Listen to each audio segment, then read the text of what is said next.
The air conditioner hums a low, sterile note, like a flatline in a quiet room. Outside the tinted windows of the bank's private meeting room, the city glitters, indifferent. My hands are cold, clasped tight in my lap. Across the polished table sits Mr. Davison, the bank senior loan officer, his face a mask of professional sympathy that does nothing to warm the chill spreading through my chest. He clears his throat, shuffles papers that seem impossibly heavy, dense with implications I can't quite grasp yet. There's a thickness in the air, the scent of expensive paper and something else, something acrid that might be fear, my own perhaps. "Mrs. Peterson," he says, his voice soft, practiced. "We understand this is difficult, but the loan is in default." He slides a document towards me. My name is on it. My signature. My stocks. The portfolio I've held for 15 years, the one my grandmother built, my safety net, my independence, listed as collateral. Only I didn't sign this. Not for this loan. Not for whatever this is. My eyes scan the numbers, the dates. It's real. It's happening. The ground I thought was solid is dissolving beneath me, grain by grain. The hum of the air conditioner feels louder now, a high-pitched whine against the sudden, terrifying silence in my head. If you've ever felt this way, completely blindsided, tell me in the comments. I read all of them. And if you haven't already, please subscribe, it helps me more than you know. Our house sat on the hill, quiet, solid. It felt like a promise, a stone laid piece by piece over years. My life had anchors, the garden I tended, the worn armchair by the window, and below it all, the hum of my independence, quiet but constant. That hum was the feeling of the stocks my grandmother left me, a paper legacy tucked away, growing steadily, a safety net spun from generations of careful planning. It wasn't flashy money, but it was mine. It meant I didn't need anything. Not really. Not in the way that felt precarious or owed. Mark had his business, his world of deals and projections and late nights. He built things too, but his felt different, faster, more exposed. Steel and glass and quarterly reports instead of soil and patience. We had our routines, separate orbits that intersected at the dinner table, polite, sometimes quiet. We were comfortable. That's the word. Comfortable. It felt like the finish line after years of just trying to keep my head above water after my parents died, after my grandmother's steady hand was gone. My desire? Simple. Keep the quiet hum going. Keep the ground steady. Build a life that felt solid, secure, insulated from the sharp edges the world liked to show. I wasn't ambitious in the way Mark was. Wasn't chasing the next big deal. I just wanted peace, security, the quiet knowledge that I was safe, that I wouldn't be blindsided by financial storms. My stocks were the bedrock of that feeling. They represented choice. They represented freedom. They represented everything I'd built for me, independent of anyone else. They were more than just money. They were proof I could stand on my own 2 feet, come what may. Mark knew how important they were to me. I told him, early on, when we were still building that foundation together. He nodded, said he understood. Said he admired my prudence. That feels like a lifetime ago now, a story about different people. The certified letter arrived on a Tuesday. It felt official, heavy like bad news always does. My hands trembled pulling it from the mailbox. It was from the bank. Not our local branch, but the main corporate office downtown. It mentioned a loan number, a default notice, and referenced collateral. My collateral. The account number for my stocks was right there, stark and impossible. I stare at the paper, my mind refusing to connect the dots. Collateral? For what? We had a mortgage, a car payment, standard stuff. Nothing that required leveraging my grandmother's legacy. A cold dread began to pool in my stomach, heavy and slow like setting concrete. My first thought, a panicked one, was identity theft. Someone had stolen my information, my signature. But the address was right. My name. The exact, specific account number. It felt too real to be a phantom. I called Mark. He was in a meeting, his assistant said, clipped and efficient. I left a message, trying to keep my voice calm, failing completely. My hands shook as I brewed a cup of tea, the familiar ritual offering no comfort. The house, usually a place of peace, felt suddenly cavernous, full of silent questions. Where had this come from? How could this be? That entire afternoon was a blur of frantic disbelief and rising panic. I pulled out old statements, records of my stocks, trying to find any mention, any discrepancy, anything that would explain this impossible letter. Nothing. It was a ghost in my financial machine. When Mark finally came home, hours later, the air felt thick with unspoken words. He looked tired, stressed. The usual. I waited until after dinner, until the dishes were cleared, the pretense of normalcy maintained for as long as possible. I laid the letter on the table between us. His eyes scanned it. For a split second, something flickered in them. Not surprise. Something like resignation? Then the mask went up. Confusion. Mild annoyance. "What's this?" he asked, picking it up. "It's from the bank, Mark. It says my stocks are collateral for a loan. That it's in default." My voice was tight, strained. He frowned, a practiced look of concentration. "That can't be right. There must be a mistake." "A mistake?" My voice rose. "It has my account number, Mark. My signature. Or what looks like it. Did you sign something? For your business? Did something go wrong?" He hedged. Oh, how he hedged. "It was a misunderstanding," he said. Some paperwork mix-up with his business accounts. A bridge loan that was being restructured. Nothing for me to worry about. Just bank bureaucracy. He would handle it. He always handled things. He was the businessman. I was the quiet one with the garden and the stocks. I wanted to believe him. Desperately. The alternative was too terrifying to contemplate. I wanted to shrink back into my comfortable life, let him smooth it over, make the bad letter disappear. But the cold feeling in my gut persisted.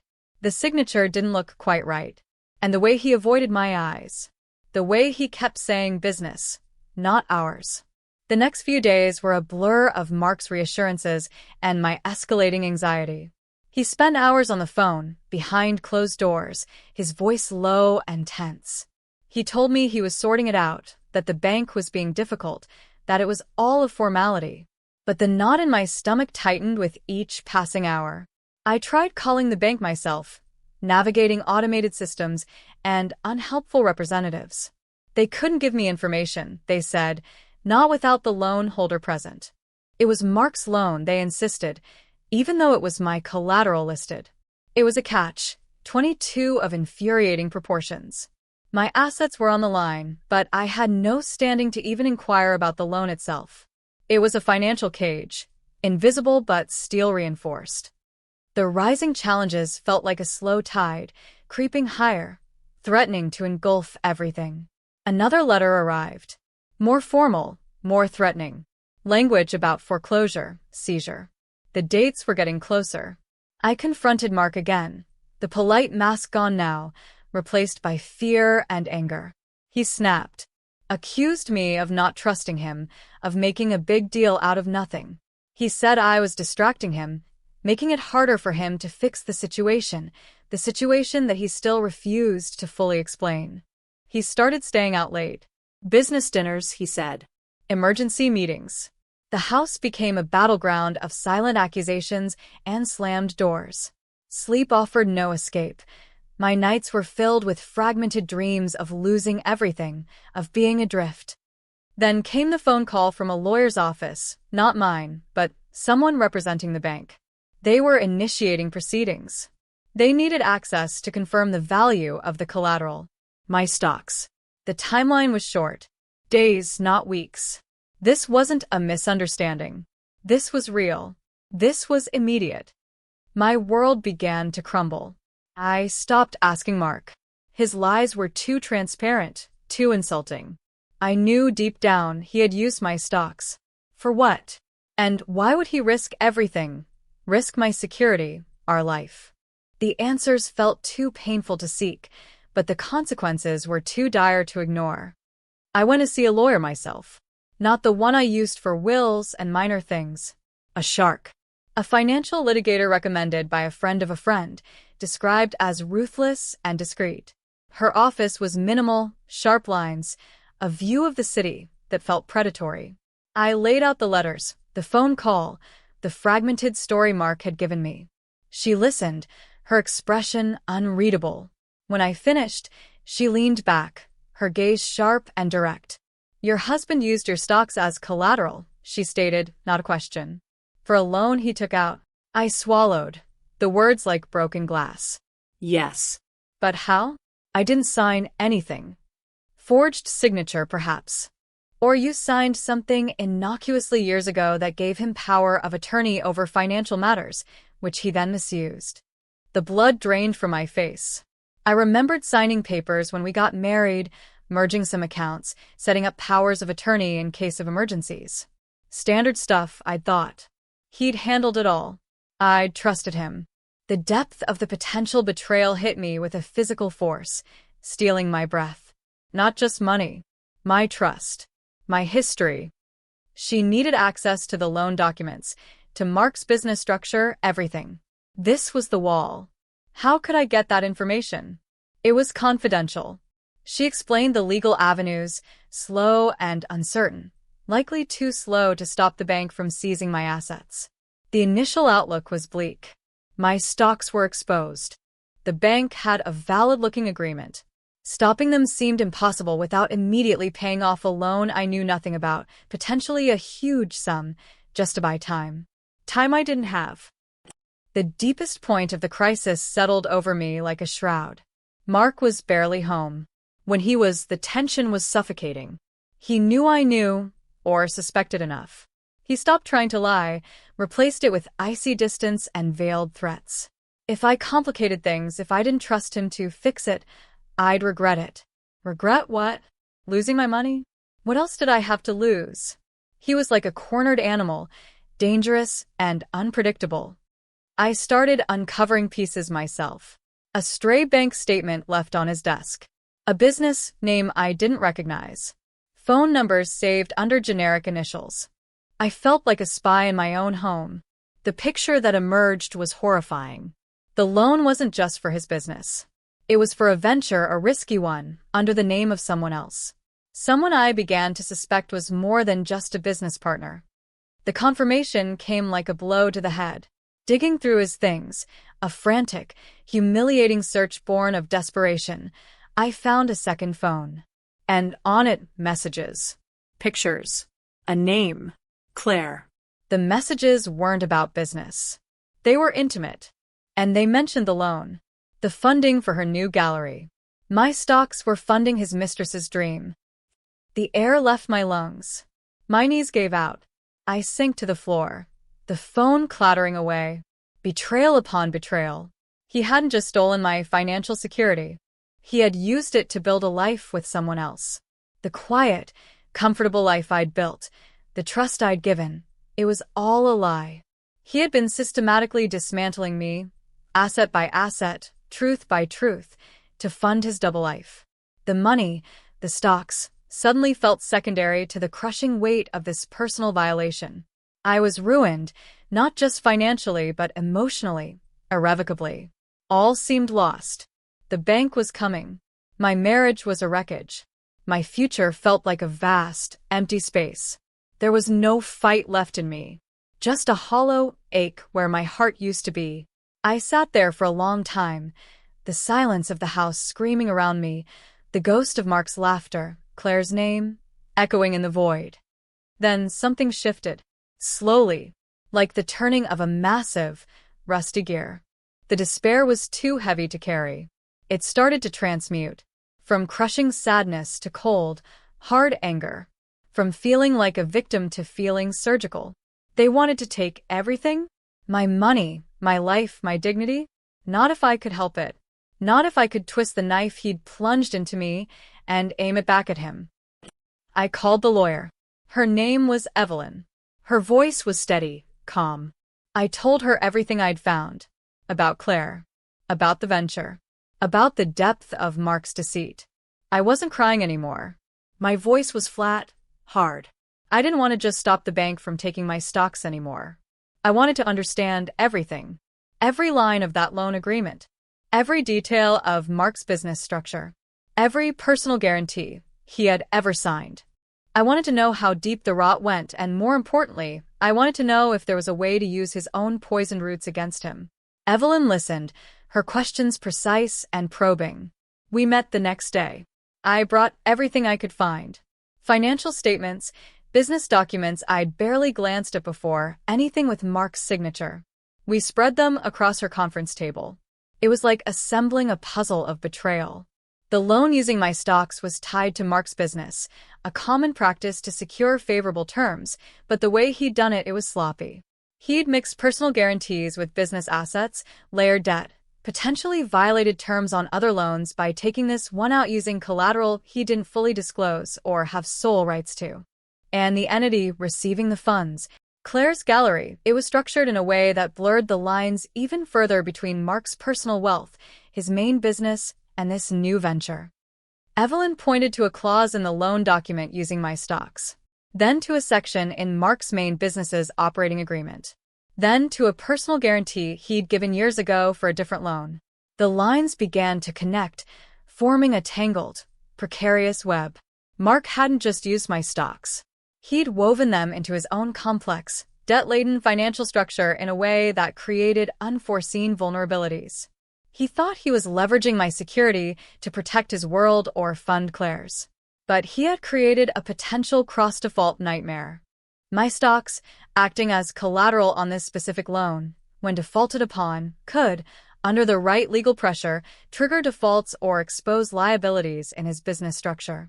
He had built a house of cards, and the card he pulled, my stocks, was a structural support he shouldn't have touched.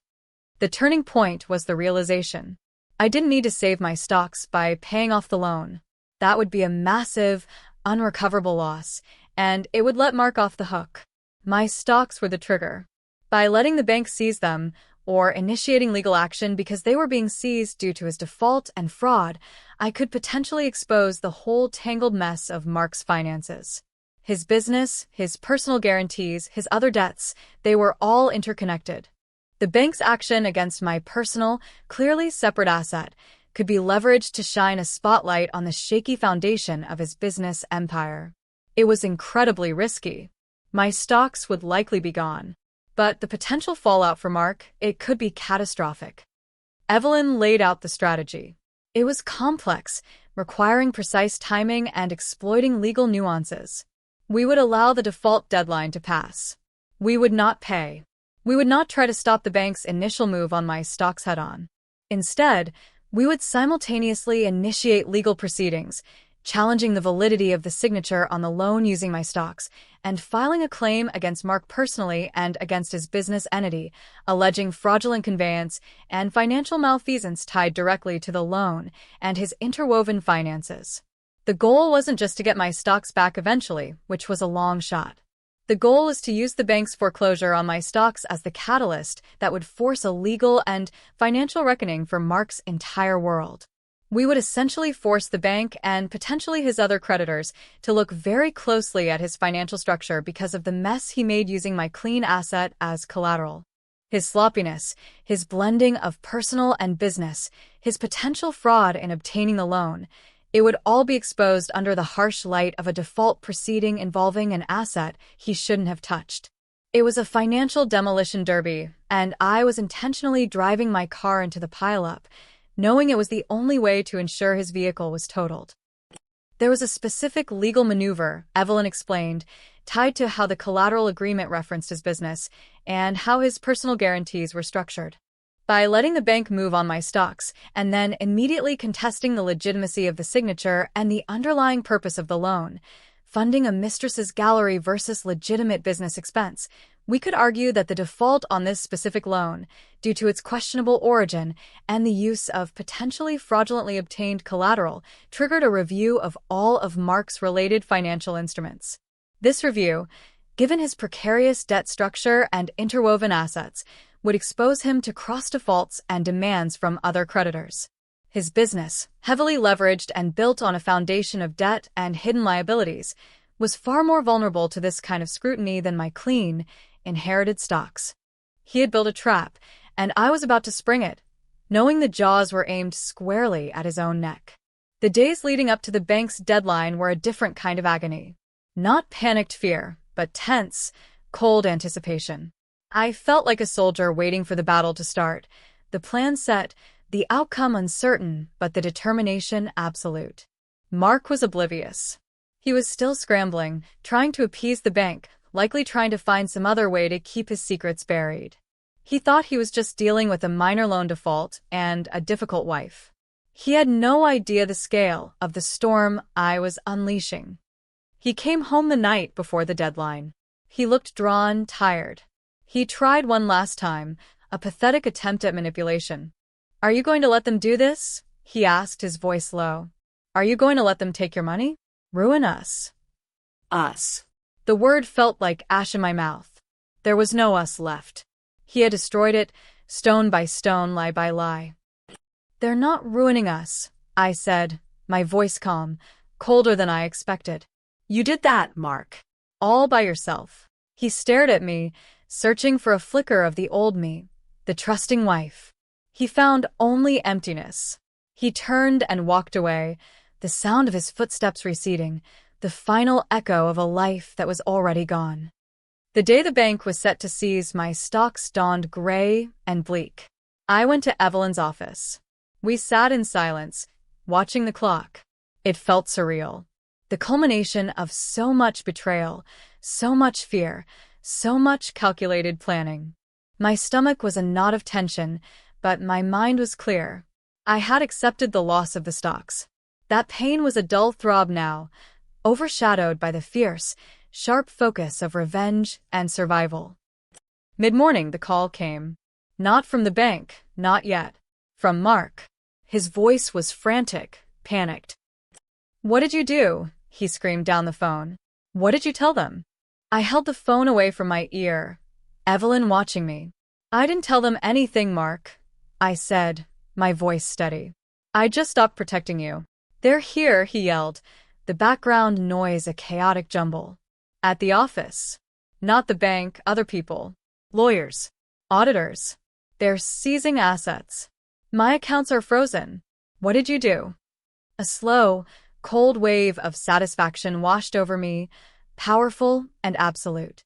The plan was working. The trigger had been pulled, and the dominoes were falling exactly as Evelyn predicted. The bank's move on my stocks, combined with the legal challenge we'd simultaneously initiated exposing the shaky foundation of the loan and Mark's finances, had alerted other creditors. His complex web of debt and personal guarantees, built to fund his business and his mistress, was unraveling under scrutiny. My clean, uncomplicated stocks, when tainted by his fraudulent use, had acted like a tracer dye in his murky financial waters, revealing the polluted depths. His business, far more leveraged and vulnerable than my personal investments, was the first thing to buckle under the pressure. He hadn't just risked my safety net, he had unknowingly tied it to a bomb under his own empire. And I had detonated it.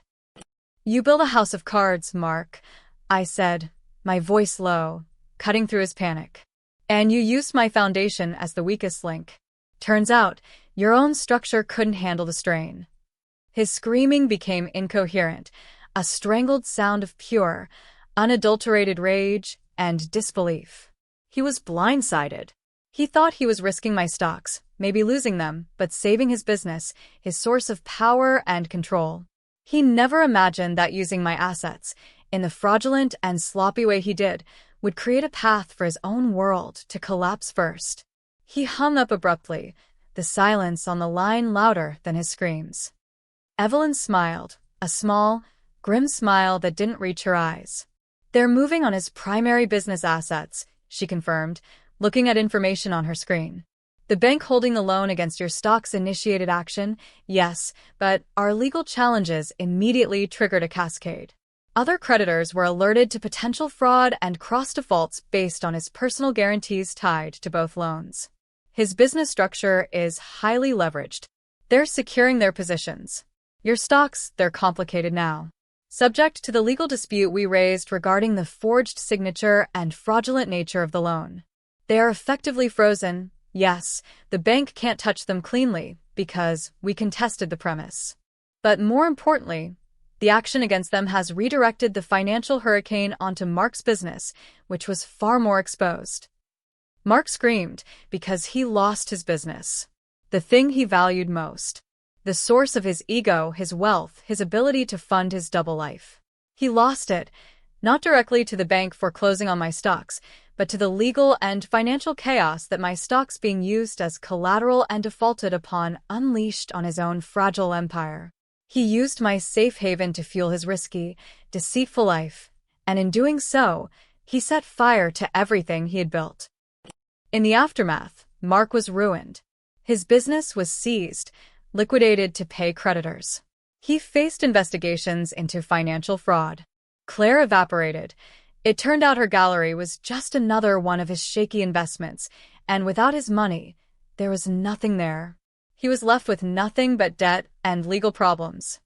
My stocks were eventually recovered, though it took time and further legal wrangling, minus the portion used to cover some of the initial, uncontested part of the defaulted loan, a strategic concession Evelyn made. But the significant legal victory came from the claims against Mark.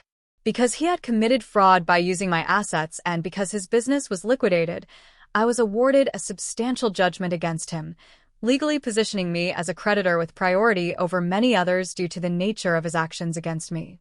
The assets recovered from his business liquidation weren't enough to cover everyone, but due to my strategic timing and Evelyn's maneuvering, I recovered far more than the value of the stocks I'd lost, acquiring some of his prime business real estate assets in the process at a fraction of their value to settle the judgment.